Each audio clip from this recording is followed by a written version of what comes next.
রংপুরের পীরগাছায় রিকশা ও ভ্যান চালক সমিতির এক আলোচনা সভা অনুষ্ঠিত হয়েছে। পীরগাছা রিকশা ও ভ্যান চালক সমিতির সভাপতি আলম হাজির সভাপতিত্বে এতে উপস্থিত ছিলেন উপজেলা আওয়ামী লীগের সিনিয়র সহসভাপতি জাহাঙ্গীর আলম জালাল, রিকশা ও ভ্যান চালক সমিতির কার্যকারী কমিটির উপদেষ্টা জাকির আহমেদ, রিকশা ও ভ্যান চালক সমিতির সাধারণ সম্পাদক শাহিন মিয়া, সহসভাপতি তসলিম উদ্দিন, সহসাধারণ সম্পাদক মোশাররফ হোসেন দুলাল, আলিম উদ্দিন, নুরুল ইসলাম সহ শতাধিক ভ্যান ও রিকশা চালক।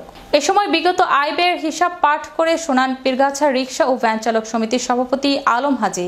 আলোচনা সভায় সবার সম্মতিক্রমে আবারও হাজিকে সভাপতি ও শাহিন মিয়াকে সাধারণ সম্পাদক ঘোষণা করা হয়। যাত্রী আসে আমাদের কাছে চড়ে, কিন্তু বড় অটোওয়ালা আসি আমাদের চাবি কেড়ে নেয় বা কাউকে থাপ্পড় মারে। এটা আমরা একটা মূল বিচার চাই। আমাদের কথা যাত্রী যেখানে যাবে সেখানেই যাবে, কেউ কোনো বাধা দিতে পারবে না। আমাদের বিচার করার কোনো লোক নাই। আখার পেটন আছে, আর এক ধরনের দুটি পেটে সূত্রে গুলো চা থেকে দেখে, এটা করা চলবে না। আর তাকে ফেলা চলবে না। বুঝিয়ে কথা, আমার কিন্তু পাশে একটা দোকান আছে, মুদির দোকান, জানেন কিনা জানি না, সঙ্গে সঙ্গে আমাকে ওই জায়গাটায় উপস্থিত করার চেষ্টা করবেন, কিংবা চেন মাস্টারকে বলবেন যে মে মাসের 15 তারিখ থেকে যে আমার কাছে টাকাটা জমা হয়েছে, তার পরবর্তীতে জমা হয়েছে দুলাল ভাইয়ের কাছে। মে মাসের সবাই যদি কয় যে এই সমিতির দরকার আছে, তাহলে সমিতি থাকবে।